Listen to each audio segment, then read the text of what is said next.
Hartlike goeiemôre kykers en luisteraars, baie welkom weer eens by die uitsending. Kykers en luisteraars, ons het so vinnige kort snit vir u gespeel van die weermagontplooiing tans in Suid-Afrika wat nou begin plaasvind. Ons weet dat president Ramaphosa het gesê dat hy wil weermag ontplooi in Port Elizabeth en dan natuurlik ook in die Wes-Kaap, Kaapstad se omgewing en natuurlik dan Johannesburg wat ons nou 'n stukkie video van gesien het. En ek het vir in 'n vorige video gesê, hierdie ontplooiing is meer, eintlik is die rede van om misdaad te bekamp, sê ek vir u is 'n dekmantel. Dit is nie waaroor dit gaan nie. En ons sien nou dat die president van Brasilië, Lula da Silva, waar hy vir president Ramaphosa gewaarsku of gemaan het en gesê het, ons moet gereed maak, jy moet gereed maak vir 'n invasion tipe van, vir 'n inval. En u sal nou 'n herinnering roep, die inligting wat ek met u gedeel het van Amerikaanse troepe wat begin gereed maak en ook dan die laaste video wat ek ook dan nou daaroor 'n bietjie iets gesê het. So ek gaan nie nou verder oor dit uitwy nie, maar aan die einde van die dag is hulle besig om gereed te maak. En dit het niks met misdaad te doen nie. Maar is 'n baie goeie dekmantel om te sê ek ontplooi die weermag in die Wes-Kaap, ek ontplooi die weermag in die Oos-Kaap, ek ontplooi die weermag in Johannesburg, al hierdie strategiese punte. Want waar het die Amerikaners hulle vlootoefeninge enkele jare gelede gehou, anders as in Kaapstad, anders as in Port Elizabeth se hawe, as u reg kan onthou. Met ander woorde, invalle sal waarskynlik of van Botswana af, of enige plek op die Weskus, verkies ek van 'n hawe af, en dan natuurlik Kaapstad, wat mos nou in die Kaap is. Port Elizabeth, wat in die Kaap is. Wat mos nou die beste kans is vir die Wesblok, die Amerikaners en die Britte, om hulle voete aan wal te sit in Suid-Afrika. Want die DA is hulle mos goedgesind. Hulle is mos in daardie selfde kraal as die Amerikaners en die Britte en so meer. So hoe toevallig is dit nou, dat die misdaad dan nou die ontplooiing plaasvind in Kaapstad, hoekom nie in Durban nie? Hoekom nie in Nelspruit nie? Gaan kyk na die misdaadsyfers in Pietermaritzburg, Durban, in terme van misdaad. Maar die ontplooiing word gedoen in Port Elizabeth, in Kaapstad en natuurlik in Johannesburg, waar die regerings in die omgewing van Pretoria, Johannesburg. En jy moet onthou, wanneer 'n president soos Lula da Silva 'n waarskuwing rig, dan is dit nie sommer net 'n gedagte wat hom opgekom het. Hy dink hy gaan nou met die Suid-Afrikaanse president praat oor 'n moontlike inval en hulle moet daarvoor gereed maak, hulle moet regmaak daarvoor, want as hulle nie, dan gaan jy met 'n Venezuela situasie sit. Tipe van, noem dit so, min of meer, opgesom. So, wanneer 'n president van Brasilië so waarskuwing rig, is dit gegrond op intel, op intelligensie, op inligting. Nie informasie nie, inligting. Daar's inligting ingewin deur hulle inligtingsdienste, wat vir die president van Brasilië gesê het, Brasilië, jy self moet wakker wees. Suid-Afrika, sê maar vir Suid-Afrika, daar's roeringe. Daar kom 'n inval. Hulle moet gereed maak daarvoor. En dan, heel toevallig, word die weermag ontplooi in Johannesburg, in Kaapstad, in die Wes-Kaap.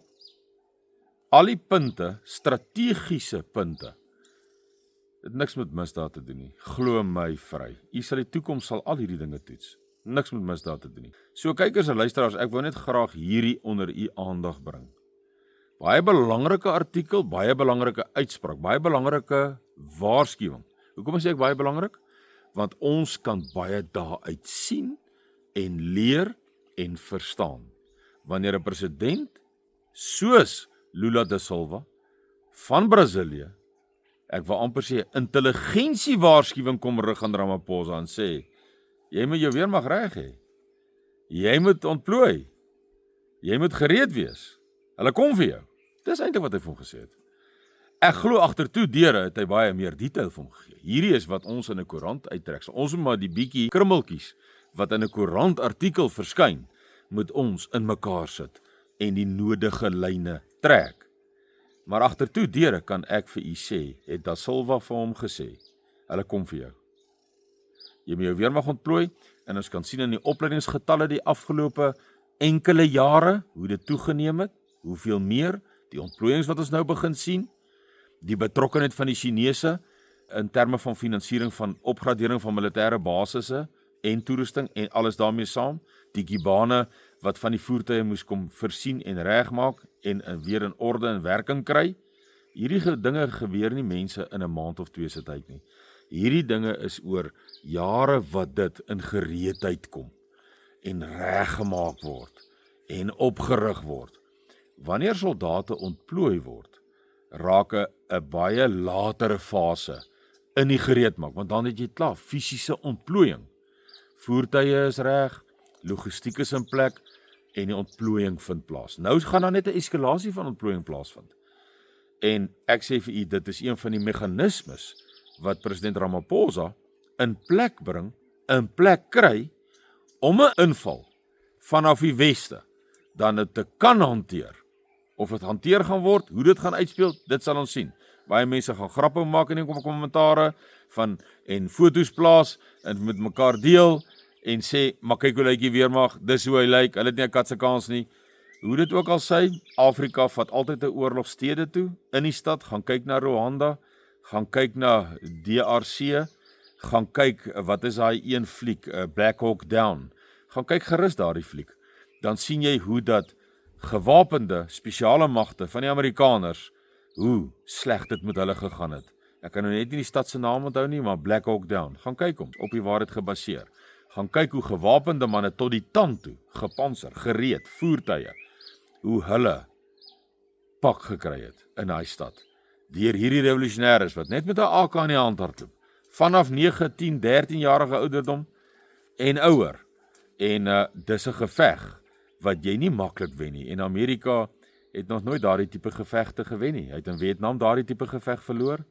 Hy het in Afghanistan daardie tipe geveg verloor. Dis 'n baie moeilike geveg vir so 'n moondheid om te veg. Op straat, tussen geboue. So ja, dit moet ons weet. Dan raak die vermoë van jou swakker weermag aansienlik beter. Maar ja, dit daar gelaat, ek dink die waarskuwing net hier is, of net vir ons om weer net te besef en te verstaan, daar's 'n rede hoekom die Suid-Afrikaanse weermag nou begin ontplooi.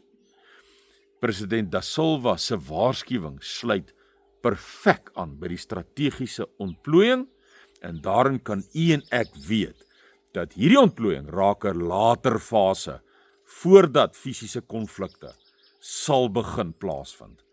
En daarom moet u uself gereed en reg kry, om deel te wees, aan te sluit, in te skakel, sodat u in die bes moontlike posisie is, wanneer hierdie oorlog om die suidpunt van Afrika uitbreek, dat u as 'n party wat nie tot die konflik wil wees nie, vrouens, kinders, bejaarde mense veral, om dan na veiliger gebiede te ontruim, sluit aan by Suidlanders, ons het al daardie fases, ons hardloop nie op een slag, honderde kilometers nie, ons ontruim, onttrek, vlug, na 'n naby area, fase 1, as dit nodig is, en die geweld eskaleer verder, en u voel onveilig by daardie fase 1 punt, wat net buite u stad of dorp is, min of meer, dan gaan u na fase 2, wat net nog bietjie verder is. En so fase 3, en fase 4, en fase 5, en eers hier van fase 6, 7, 8, 9, want party provinsies daar in Noord-Oos-Transvaal en in Natal het meer fases, voordat hulle in die veiliger gebiede begin kom. Maar ons gebruik dit soos wat dit nodig is. Ons gaan, ek sê weer, nie onnodig, honderde en selfs 1000 kilometer beweeg, onmiddellik nie, want dit skep die gevaar van 'n valsvlagoperasie op jou. So nee, buite u stad, raak deel van daardie provinsie Suidlanders, skakel die provinsiale leier, skakel in, sluit aan, raak deel, maak die masjien al sterker vir jouself. En dan is u deel van enersdenkendes, en u gaan na fase 1, fase 2, en ek gaan nie weer herhaal nie, as dit nodig is dan nou tot by die finale fases van veiligheid, waar ons dan ons verdedigingsvermoë om ons mag onsself verdedig, om dan daardie buffer te sê, hier's 'n party wat nie in hierdie konflik wil wees nie, moet ons nie hier kom pla nie. Dis hoe ons geskiedenis nog altyd was. Ons boereoorlog is ons hier aangeval. Die Bloedrivier was ons in 'n verdediging. Ons het niemand gaan aanval nie. Ons het inteendeel 'n laar getrek van verdediging. Ons geskiedenis is uit verdediging uit geskryf. En dit sal weer so wees. Sien u hoe hierdie dinge om ons gebeur? Moenie die pareloë hê wat oom Siener gesê het. Hy sien ons volk het pareloë, want ons sien nie wat besig is om ons te gebeur nie. En ek probeer vir u daarop wys wat om u besig is om te gebeur, om u te oortuig om deel te raak ter wille van u self en u kinders en u ouers en u vriende en die familie. Mooi week, tot 'n volgende keer. Totsiens.